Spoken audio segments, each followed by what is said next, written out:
Part number 18 novel نروان کی تلاش پیشکش میرے کارواں۔ اگر آپ نے ہمارے یوٹیوب چینل کو اب تک سبسکرائب نہیں کیا تو براہ مہربانی اس کو سبسکرائب کریں۔ ہماری ویڈیوز پسند آئیں تو انہیں لائک شیئر اور کمنٹ ضرور کریں۔ ساتھ ہی بیل آئیکن کو پریس کرنا مت بھولیے گا ہماری لیٹسٹ ویڈیوز کو دیکھنے کے لیے۔ میں نے کہا کہ میں کافی باہر ہی پیوں گا۔ اس کے بعد میں باہر نکل آیا اور پھر مکان کے بیرونی حصے میں پتھروں کے فرش پر ایک ستون سے ٹیک لگا کر کھڑا ہو گیا۔ دماغی کیفیت کچھ درست نہیں تھی۔ میں نے بیزاری سے سوچا، آخر یہ تاثرات کب تک میری ضمیر کو کچو کے دیتے رہیں گے؟ ان سے نجات ضروری ہے۔ میں کب تک اپنی ذات کا مضحکہ اڑاتا رہوں گا؟ مجھے یہ زندگی دل سے قبول کر لینی چاہیے۔ ہاں، سارے خیالات نکال پھینکنے چاہیے۔ سب فضول ہے، سب بکواس ہے، بیکار باتیں۔ زندگی جس طور سے گزر رہی ہے اسی طور سے گزرنی چاہیے۔ محبت اور حماقت ایک مفہوم کے دو الفاظ ہیں۔ بیکار، بالکل بیکار۔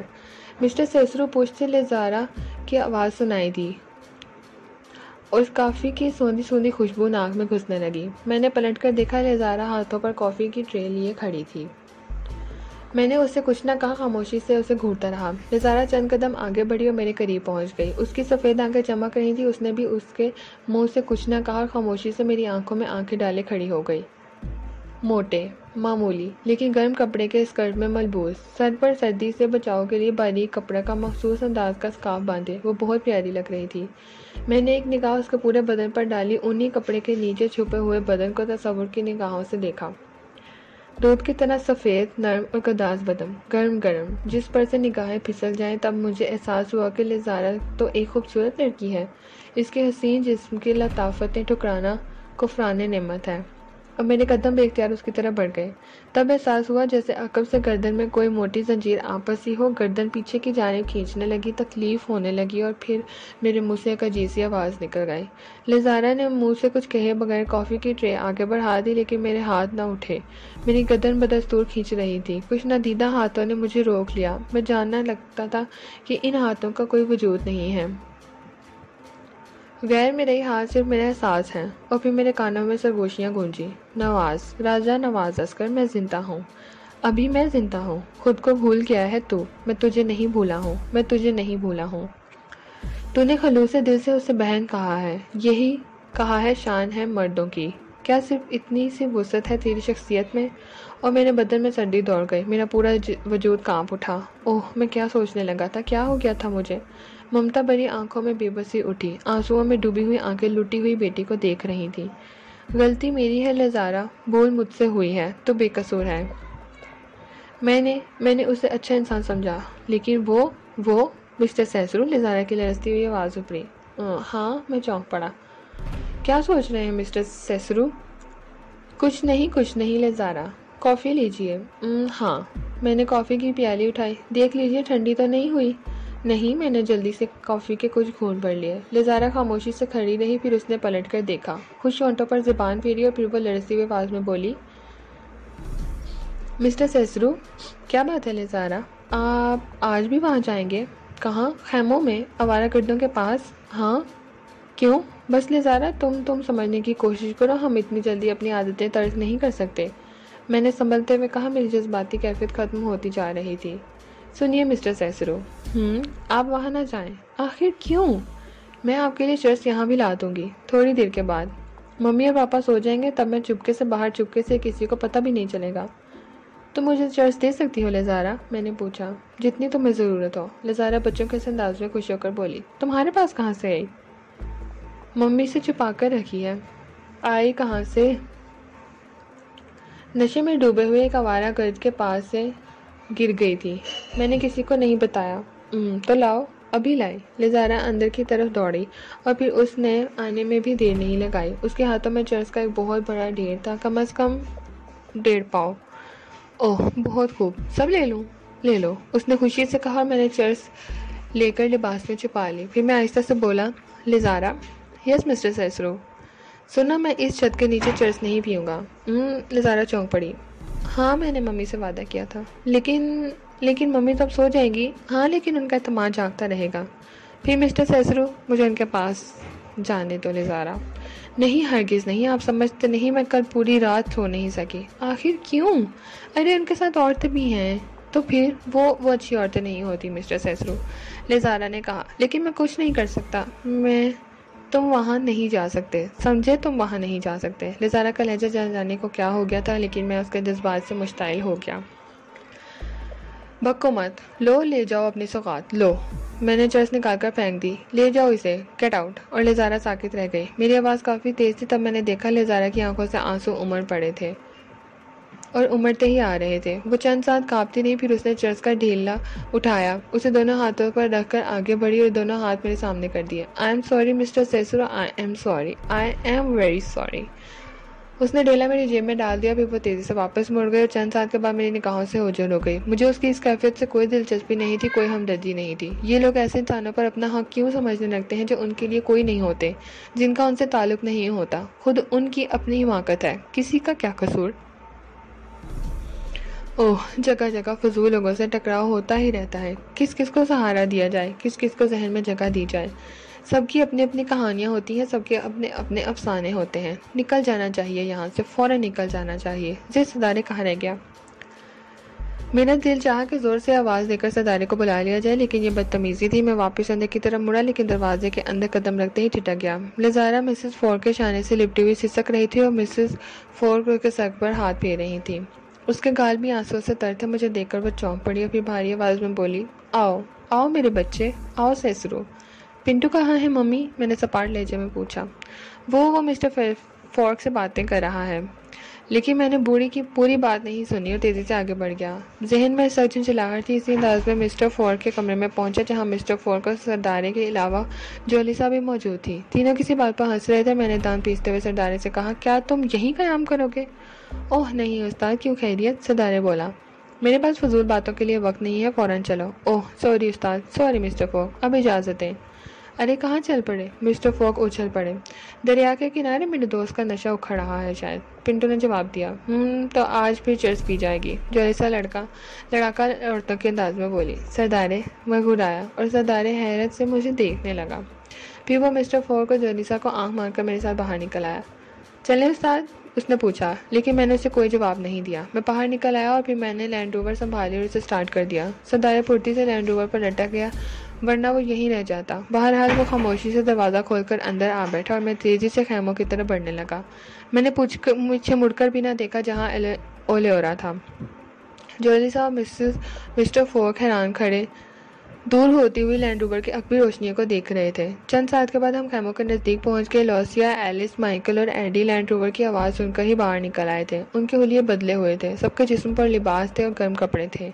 ایڈی اور لوسیا کافی خوبصورت لگ رہی تھیں۔ جو ہی ہم گاڑی سے اترے وہ ہماری جانب لپکیں۔ پھر انہوں نے پچھلی رات کی ترتیب سے ہماری گردن میں باہیں ڈال کر ہمارے کئی طویل بوسے لیے۔ مائیکل اور ایلس بھی ہمارے قریب پہنچ گئے۔ اوہ مسٹر سیسرو، آپ نے ہمارے اوپر اتنے احسانات کیے ہیں کہ اب شکریہ کے الفاظ ناکافی ہیں۔ ایلس نے کہا۔ ناکافی ہیں تو آپ ادا کیوں کر رہے ہیں؟ میں نے موڈ بدلنے کی کوشش کی۔ یہ بھی ٹھیک ہے، مائیکل ہنس پڑا۔ آئیے مسٹر سیسرو۔ لوسیا نے میرا بازو پکڑ کر خیمے کی طرف گھسیٹتے ہوئے کہا، آپ کی گاڑی بہت شاندار ہے۔ ایڈی بولی۔ خود مسٹر سیسرو کم شاندار ہے، لیکن آپ نے ہمارے اوپر بہت احسان کیا ہے۔ وہ بکواس کرتے رہے اور میں مسکراتا رہا۔ باہر ہم خیمے میں پہنچ گئے تھے۔ ایک مشکل پیش آ گئی ہے مسٹر سیسرو، مائیکل بولا۔ کیا ہے؟ میں نے پوچھا۔ پورے بر کے بازار چھان مارے، بیشتر لوگوں سے پوچھا، لیکن چرس کہیں دستیاب نہیں ہوئی۔ اوہ، میں نے مسکراتے ہوئے کہا۔ ان لوگوں میں آ کر میرا موڈ بحال ہو رہا تھا، ذہن سے اداسی کیفیت دلکتی جا رہی تھی، اور بر کی قہر آلود رات میں چرس کے بغیر زندگی کتنی دشوار ہوگی، آپ اندازہ کر سکتے ہیں۔ یقیناً۔ پھر اس مشکل کا کوئی حل ہے آپ کے پاس؟ ہاں۔ کیا مطلب؟ ایلس اور دوسرے لوگ چونک کر بولے۔ میں نے لیزارا کا تحفہ نکال کر ایلس کی طرف اچھال دیا۔ ایلس نے چرس کی گیند لپک لی اور پھر اس کا وزن دے کر ایلس کا ہارٹ فیل ہوتے ہوتے بچا۔ میرے خدا۔ کیا ہے ایلس؟ مائیکل نے پوچھا۔ دیکھو یہ دیکھو۔ ایلس کے منہ سے بات نہیں نکل رہی تھی۔ دونوں عورتیں ایلس کے گرد جمع ہو گئیں اور سب اس طرح چرس کے ڈھیلے کو دیکھ رہے تھے جیسے وہ کوئی بڑا عجوبہ ہو۔ پھر ایلس نے پھولے ہوئے سانس کے ساتھ اعتراف کیا۔ بلا شبہ مسٹر سیسرو، ہم نے اپنی پوری زندگی میں چرس کا اتنا بڑا ذخیرہ کبھی نہیں حاصل کیا۔ عیش کرو، میں نے شاہانہ انداز میں کہا اور ان سب نے میرے نام کے نعرے لگا دیے۔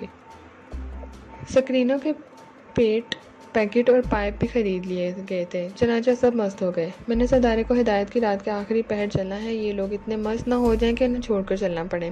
او استاد، میں انہیں ہدایت کر دوں؟ جیسی تمہاری مرضی ہے ایڈی، لوسیا، مائیکل، ادھر آؤ، بات سنو۔ اور سب کے سب کتوں کی طرح دم ہلاتے ہوئے ہمارے سامنے پہنچ گئے۔ تمہیں معلوم ہے آج رات ہم بلک چھوڑ دیں گے؟ آج رات؟ لوسیا حیرت سے بولی۔ ہاں، لیکن رات کو کیوں مسٹر پنٹو؟ ایڈی نے سوال کیا۔ مسٹر سیسرو کی یہی ہدایت ہے۔ ٹھیک ہے، ہم سب تیار ہیں، مائیکل بولا۔ چنانچہ تم چرس اتنی استعمال کرو گے کہ ہوش میں رہو۔ آپ فکر نہ کریں مسٹر پنٹو، ایلس نے کہا۔ کھانا کھا لیا تم لوگوں نے؟ ہاں، بس ٹھیک ہے، عیش کرو، میں نے کہا، اور وہ سب گردن ہلانے لگے۔ پچھلی رات گرایا جانے والا خیمہ بھی آراستہ کر لیا گیا تھا۔ چرس کی اتنی زیادہ مقدار تھی کہ ان لوگوں کو سردی کا احساس باقی نہ رہا۔ سردارے بھی ان کے ساتھ شریک ہو گیا اور وہ خیمے کے عقب میں کھلی جگہ پر پہنچ گئے۔ مجھے البتہ کچھ اور کام کرنے تھے، چنانچہ میں لینڈ روور میں جا بیٹھا، اندر کی بتی جلائی اور پھر وہ کاغذ اور بال پوائنٹ نکال لایا جو میں نے مسٹر فورڈ کے ٹیبل سے نکالا، اور پھر میں نے مسز فورڈ کے نام خط لکھا۔ ممی خاموشی سے جا رہے ہیں، آپ جانتی ہیں ہم چور نہیں ہیں۔ محبت بڑی قیمتی چیز ہے ممی، اور وہ بھی ماں کی محبت۔ ہم آوارہ گرد اس محبت کے اہل نہیں ہیں۔ ہمارے پاس اس پیار کی قیمت نہیں ہے، ہم اس پیار کے تقدس کا احترام کرنے کے قابل نہیں ہوتے ممی، یہ ہماری پہنچ سے بالا تر ہے۔ آپ نے غلط لوگوں کو یہ قیمتی دولت دے ڈالی۔ ممی ہم تو معاشرے کے ناسور ہوتے ہیں، ہمارے لیے تو وہی نگاہیں مناسب ہیں جو کیمپوں میں قیام کرنے والے دوسرے آوارہ گردوں کے لیے مخصوص ہیں۔ آپ نے ہمیں دوسرا مقام دے دیا، وہ مناسب نہیں تھا ممی۔ آپ، مسٹر فورک، جولیسا اور لیزارا، آپ بہت نیک لوگ ہیں، خدا آپ کو غموں سے آشنا نہ کرے۔ خاموشی سے اس لیے جا رہے ہیں ممی کہ آپ کی محبت ہمیں بھی خود غرض نہ بنا دے، ہم کہیں سچ مچ خود کو اس محبت کا حقدار نہ سمجھ بیٹھیں۔ ہمیں معاف کر دیں، ہم آپ کے پیار کی شدت کے قابل نہ تھے۔ آپ کا سیسرو۔ خط لکھنے کے بعد میرے دل میں کوئی غم نہ تھا، کوئی جذبات احساس نہ تھا۔ یہ خط کی ضرورت بھی نہیں تھی، بوڑھی عورت کی تسلی کے لیے یہ فضول باتیں لکھتی تھیں، اور بس۔ گاڑی سے اتر کر خط کو خیمے میں ایک نمایاں جگہ رکھ کر میں نے جیبوں سے کرنسی کی 2 بڑی گڈیاں نکالی اور خط کے ساتھ رکھ دیں۔ ابھی کافی رقم موجود تھی، ختم بھی ہو جاتی تو برن سے لی جا سکتی تھی۔ پھر اس خیمے کا دروازہ بند کر کے میں باہر نکل آیا۔ خیمے کے عقب میں دم لگ رہے تھے، وہ مٹ رہے تھے، سردارے کی دلچسپ باتیں جاری تھی۔ میں اس کی طرف نہ گیا، کئی دور تک ایک جگہ کھڑا رہا، پھر نہ جانے ذہن میں کیا سمائی، میں نے گاڑی کے عقب سے گٹار نکال لیا اور پھر گاڑی کی پشت سے ٹک کر میں نے گٹار کے تار چھیڑ دیے، لیکن میں نے سر اونچے نہ ہونے دیے۔ اگر مسٹر فورڈ کے مکان تک آواز پہنچ گئی تو ممکن ہے گٹار سے ایک نغمہ پھوٹا، اور یہ میرے دل کی آواز تھی، وہ آواز جسے میں کانوں تک نہیں پہنچنے دیتا تھا، وہ الفاظ جنہیں میں ذہن میں جگہ نہیں دیتا تھا۔ نہ جانے گٹار کے تاروں میں یہ آواز کیوں سما گئی تھی۔ میری انگلیاں میرے خلاف سازشیں کر رہی تھیں، ہاں وہ میرے خلاف سازشیں کر رہی تھیں، اور میں ماحول سے بے خبر تھا، بالکل بے خبر۔ نغمہ جاری رہا، قہر ساکت ہو گئی، ہوائیں رک گئی، ماحول خاموش خاموش سا ہو گیا۔ شاید یہ نغمے کا اثر تھا، میرے دل کا غبار دھلتا رہا، ایک سکون کا سا احساس ہوا، وہ جلن ختم ہو گئی جو کئی گھنٹے سے سینے میں ہو رہی تھی، شاید دل کی بھڑاس نکل گئی تھی، شاید سکون زبان مل گئی تھی۔ اور پھر آہستہ آہستہ ذہن جاگ اٹھا، آنکھیں کھل گئیں اور میں نے چونک کر ماحول کو دیکھا۔ تب 5 شاید نظر آئے جو میرے گرد ساکت کھڑے تھے۔ یہ سردار اور دوسرے لوگ تھے جو نہ جانے کب میرے پاس آ کھڑے ہوئے تھے۔ ان کے ہاتھوں میں چرس بڑے سگریٹ نہ تھے، انہیں سردی کا احساس بھی نہ ہو رہا تھا، وہ خاموش کھڑے تھے، پتھر کے بے جان مجسموں کی طرح۔ تب سہار ٹوٹا اور لوسیا میرے قریب آ گئی۔ سیسرو، اس نے سرگوشی کے انداز میں کہا، کیا سچ مچ یہ تم ہی ہو سیسرو؟ کیا یہ تم ہی ہو؟ اور میں مسکرانے لگا، میرا دل مسکرانے کو چاہ رہا تھا، میں اداس نہ تھا۔ کیوں، تمہیں یقین نہیں آ رہا؟ میں نے پوچھا۔ سیسرو، یہ واقعی تم ہو؟ اچھی طرح ٹٹول کر دیکھ لو، کوئی اور تو نہیں ہے؟ یہ نغمہ تمہارے پاس کہاں سے آیا؟ بتاؤ، کہاں سے لائے ہو یہ نغمہ؟ لوسیا بولی۔ چوری نہیں کیا ہے، نغمے چرائے نہیں جاتے سیسرو، یہ تو ٹوٹے دلوں کی پکار ہوتے ہیں، محبت کے ماروں کی کہانیاں سناتے ہیں۔ تمہیں کیا غم ہے سیسرو، تمہیں کیا غم ہے؟ صرف ایک غم، میں نے گہری سانس لے کر کہا۔ کیا غم ہے سیسرو، مجھے بتاؤ۔ یہ کہ تم مجھے سیسرو سمجھنے پر تیار نہیں ہو۔ تم کون سی دنیا سے آئے ہو سیسرو؟ یقین کرو تمہاری انگلیوں میں ساری دنیا کا سہار ہے، تم دنیا کے سب سے بڑے جادوگر ہو۔ جب تمہاری انگلیاں گٹار کے تاروں پر چل رہی تھی تو لگ رہا تھا کہ ستاروں کے غول سے کوئی ستارہ ٹوٹ کر زمین پر آ گرا ہے، تڑپ رہا ہے اپنوں کے لیے، پھر اپنی دنیا میں واپس جانے کے لیے۔ وہ بے بس ہے، وہ رو رہا ہے۔